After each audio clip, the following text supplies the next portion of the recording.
এবার কৃষ্ণ আমরা দেখলাম রানাঘাট দক্ষিণের পর কার্যত রায়গঞ্জেও কৃষ্ণ কল্যাণী, তারও সেই একই চিত্রটা উঠে আসছে। রায়গঞ্জেও কৃষ্ণ কল্যাণী, আমরা রানাঘাট দক্ষিণের পাশাপাশি কৃষ্ণ কল্যাণী রায়গঞ্জের প্রার্থী, সেখানেও একই চিত্র, অর্থাৎ কৃষ্ণ কল্যাণীও মুকুটমণি অধিকারীর সঙ্গে আমরা দেখেছিলাম একই সময়ে তারও দল ছাড়া, বিধায়ক পদ ছাড়া, তিনি এই বিধানসভার বিধায়ক ছিলেন কিন্তু বিজেপির টিকিটে। এবার সেই কৃষ্ণ কল্যাণীও ব্যাপক ভোটে এগিয়ে, ৩১,০০০ ভোটে এগিয়ে। এবং যদি আমরা 2021-এর পরিসংখ্যান দেখি, সেখানে দেখা যাবে 20,০০০ ব্যবধান ছিল। সেখানকার কানাইয়ালাল আগরওয়ালকে হারিয়ে তিনি জয়লাভ করেছিলেন। আমরা কথা বলবো, আমাদের সঙ্গে রয়েছে আমাদের প্রতিনিধি সুচারু মিত্র। সুচারু, 2021-এর 20,০০০ ভোটের ব্যবধানে জয়লাভ, এগিয়ে থাকা ট্রেন তো তাকেও ছাপিয়ে গেল। দেখো, 31,০০০ ভোটে এগিয়ে রয়েছে কৃষ্ণ কল্যাণী। ষষ্ঠ রাউন্ড গণনা শেষ রায়গঞ্জে, এখনো 4 থেকে 5 রাউন্ড। তোমার কথা ঠিকমতো শোনা যাচ্ছে না সুচারু, তোমাকে একটু সরে গিয়ে কথা বলতে হবে। আমরা যদি 2021-এর দিকে নজর রাখি, কানাইয়ালাল আগরওয়ালকে হারিয়েছিলেন এই কৃষ্ণ কল্যাণী। অবশ্যই সেখানে তিনি বিজেপির টিকিটে দাঁড়িয়েছিলেন 2021-এ। 20,০০০-এর ভোটের ব্যবধান ছিল তার জয়ের। 20,০০০-এর কাছাকাছি ভোটে তিনি হারিয়েছিলেন কানাইয়ালাল আগরওয়ালকে। কানাইয়ালাল আগরওয়াল পেয়েছিলেন 59,027টি ভোট এবং কৃষ্ণ কল্যাণী বিজেপির টিকিটে 2021-এ পেয়েছিলেন 79,000-এর কিছু বেশি ভোট এবং জয়লাভ করেছিলেন বিজেপির টিকিটে। তিনি সেখানকার জয়ী প্রার্থী ছিলেন, তিনি সেখানকার বিজেপি বিধায়ক ছিলেন। কিন্তু 2024-এর লোকসভা নির্বাচন যদি আমরা দেখি, সেখানে দেখব কার্তিক পালের মতো একটি মানুষের কাছে হেরে গেছেন কৃষ্ণ কল্যাণী। শুধু হারেনি, 46,000-এর ব্যবধান ছিল এই বিধানসভায়। আমরা যদি দেখি রায়গঞ্জ লোকসভার অন্তর্গত এই রায়গঞ্জ বিধানসভাতে 46,000-এর ভোটের ব্যবধান ছিল, যেখানে এগিয়ে ছিলেন কার্তিক পাল, লিড ছিল তার এই বিধানসভাতেও। আমরা সরাসরি চলে যাব, আমাদের সঙ্গে রয়েছে আমাদের প্রতিনিধি সুচারু মিত্র। সুচারু, তোমার কাছে যেটা জানতে চাইছিলাম, 2021-এর যে 20,০০০-এর ব্যবধান কানাইয়ালাল আগরওয়ালকে হারিয়েছিলেন, কার্যত সেই ব্যবধানও তো ছাপিয়ে গেলেন এগিয়ে থাকা ট্রেন্ডে। একেবারে খুব সুন্দর একটা পয়েন্ট আউট করলে স্মৃতি।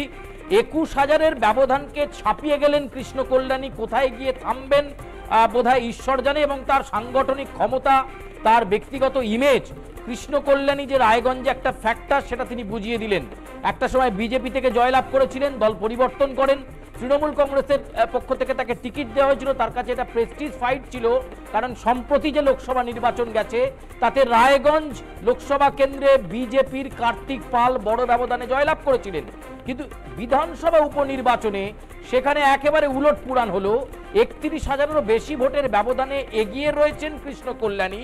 ষষ্ঠ রাউন্ড গণনা শেষ হয়েছে, বিজেপির প্রার্থী মানস কুমার ঘোষকে যোজন ভোটের ব্যবধানে পেছনে ফেলে তার জয়ের রথ এগিয়ে নিয়ে চলেছেন কৃষ্ণ কল্যাণী। এই 31,000 ব্যবধানটা 10ম রাউন্ড 11 রাউন্ড গণনার পরে কোথায় গিয়ে দাঁড়াবে স্মৃতি, সেটা দেখার, কারণ একটা রাউন্ডেও ব্যবধান কিন্তু কমাতে পারেনি ভারতীয় জনতা পার্টি। রায়গঞ্জ বিজেপির শক্ত দুর্গ, পরপর দুবার সেখানে বিজেপির সাংসদ হয়েছে, কিন্তু বিধানসভা উপনির্বাচনে একেবারে উল্টো ছবি দেখা যাচ্ছে রায়গঞ্জের ক্ষেত্রে। এবং সেখানে দেখা যাচ্ছে যে কৃষ্ণ কল্যাণী 31,000-এরও বেশি ভোটে মাত্র ষষ্ঠ রাউন্ড গণনা হয়েছে, এখনো 4 থেকে 5 রাউন্ড গণনা বাকি।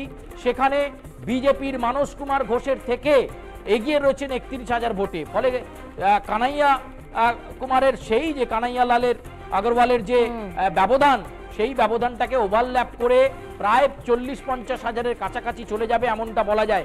বিধানসভা ভোটে বোধহয় এই কেন্দ্র থেকেই পশ্চিমবঙ্গে বড় ব্যবধানে জয় আসে। এবার যদি একটু ন্যাশনাল আপডেটের দিকে তাকাই, সেখানেও কিন্তু ভয়ঙ্কর খারাপ একটা অবস্থার মধ্য দিয়ে বিজেপি লড়াই করছে। 13টা আসনের মধ্যে দেখা যাচ্ছে যে এই মুহূর্তে 10টি আসন, দেশের 10টি আসনে পিছিয়ে রয়েছে বিজেপি, মাত্র 3টি আসনে এগিয়ে রয়েছেন তারা। আর তুমি যদি দেখো জলন্ধর বিধানসভা কেন্দ্র, পাঞ্জাবের জলন্ধর বিধানসভা কেন্দ্র থেকে আম আদমি পার্টির প্রার্থী 3,971 ভোটে এগিয়ে রয়েছেন। এখানে কিন্তু বিজেপি দ্বিতীয় স্থানে নয়। কার সাথে লড়াই হচ্ছে? আপের কংগ্রেসের সঙ্গে লড়াই হচ্ছে, সেখানে তৃতীয় স্থানে বিজেপি। এরপরে তুমি যদি দেখো বিহারের রূপৌলি, বিহারের রূপৌলিতে সেখানে জনতা দল ইউনাইটেড এগিয়ে রয়েছে, এগিয়ে রয়েছেন কালাধার প্রসাদ মণ্ডল 5038 ভোটে এগিয়ে রয়েছেন। হামিরপুর বিধানসভা কেন্দ্র হাড্ডাহাড্ডি একটা লড়াই হচ্ছে, যেখানে খানিকক্ষণ আগে পর্যন্ত কংগ্রেস এগিয়েছিল, সেখানে বিজেপি এগিয়ে গেল 67 ভোটে। কিন্তু এই এগিয়ে থাকার নিরিখ কতক্ষণ বিজেপি ধরে রাখতে পারবে সেটা দেখার। এছাড়াও নালাগড়, যেখানে এগিয়ে জাতীয় কংগ্রেসের প্রার্থী হরদীপ সিং বাওয়া, তিনি এগিয়ে রয়েছেন প্রায় 15,000 ভোটের ব্যবধানে। মধ্যপ্রদেশের আওয়ারা কেন্দ্রেও কংগ্রেস বনাম বিজেপির একটা হাড্ডাহাড্ডি লড়াই চলছে। 918 ভোটে এগিয়ে রয়েছেন জাতীয় কংগ্রেসের প্রার্থী। এছাড়াও আমরা যেটা দেখতে পাচ্ছি যে হামিরপুর, সেখানে তোমাকে একটু আগে জানাচ্ছিলাম 67 ভোটে এগিয়েছিল কংগ্রেস, সেখানে সংখ্যাটা চলে গেল 2000 ভোটে এগিয়ে রয়েছে কংগ্রেস। ফলে নিঃসন্দেহে অ্যান্টি কম্বিয়েন্সি মোদি বিরোধী একটা ঝড়, সেটা যে বিধানসভা উপনির্বাচনে এফেক্ট ফেলছে 7 রাজ্যে। ক্ষেত্র হয়তো খুব ছোট, কিন্তু 13টা নিরিখে 10টাতে পিছিয়ে দেশে বিজেপি, মাত্র 3টিতে এগিয়ে সেখানে বিজেপি। কিন্তু অন্যান্য দিক থেকে এই 13টা আসনের মধ্যে দেখা যাচ্ছে 6টি আসনে জাতীয় কংগ্রেস উল্লেখযোগ্যভাবে লড়াই করে সামনের সারিতে রয়েছে, তারা পেছনে ফেলে দিয়েছেন ভারতীয় জনতা পার্টিকে। একেবারে আপাতত ধন্যবাদ সুচারু তোমাকে। সরাসরি ছিলাম নিউজ রুমে এই মুহূর্তে, এবং পশ্চিমবঙ্গ সহ দেশের 9টি কেন্দ্রেই পিছিয়ে রয়েছে বিজেপি, এবং যা দেশের নিরিখের ক্ষেত্রে অত্যন্ত চিন্তার। এনডিএ তো অবশ্যই বিজেপি শিবিরের কাছেও, আর 4 রাজ্যের 4 কেন্দ্রে তো বলার অপেক্ষা রাখে না, কার্যত সবুজ সুনামি, সবুজ ঝড়। এবার সময়ের অপেক্ষায় ঘোষণায় 4 কেন্দ্রে 4 প্রার্থীর যে গণনা, তা হয়তো সময়ের অপেক্ষায় রয়েছে তাদের জয় ঘোষণা।